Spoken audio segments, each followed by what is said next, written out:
اللہ پاک کا فرمان ہے،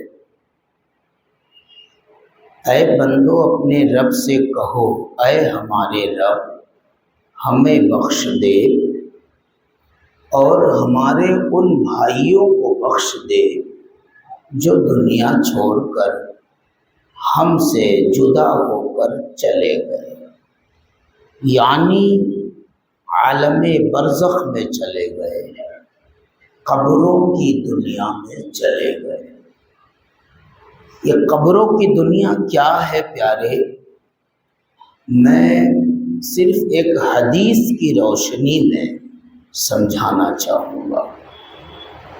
حضرت جابر رضی اللہ تعالیٰ عنہ فرماتے ہیں کہ ہم رسول پاک صلی اللہ علیہ وسلم کے ساتھ میں حضرت سعد بن معاذ کی میت پر گئے، آقا کریم تشریف لے گئے۔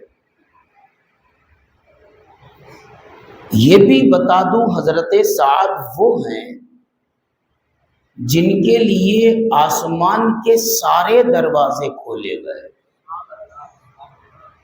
70,000 ملائکہ ان کی میت پر آئے۔ درجہ دیکھیے کتنا بلند ہوگا۔ خود امام الانبیاء وہاں موجود ہیں، اجلّہ صحابہ موجود ہیں، نماز بھی نبی پڑھائیں گے، قبر میں لاش مبارک اترے گی نبی کی موجودگی میں۔ فضیلت پر نظر رکھیے تاکہ کچھ سیکھنے کو مل جائے، اپنے بارے میں کچھ سوچنے کو مل جائے۔ فرماتے ہیں حضرت جابر کہ حضرت سعد کی نماز جنازہ آقا کریم صلی اللہ علیہ وسلم نے پڑھائی، پھر ان کو قبر میں رکھا گیا، قبر برابر کر دی گئی۔ پھر اچانک سے سرکار تسبیح پڑھنے لگے اور تکبیر پڑھنے لگے۔ راوی کہتے ہیں پھر ہم جتنے لوگ تھے، حضرت جابر کہتے ہیں کہ جب آقا کریم صلی اللہ تعالی علیہ وسلم نے تسبیح پڑھی اور تکبیر پڑھی تو ہم نے بھی پڑھی۔ پھر ہم نے حضور سے پوچھا کہ سرکار آپ نے ایسا کیوں کیا؟ تسبیح کیوں پڑھی، تکبیر کیوں پڑھی؟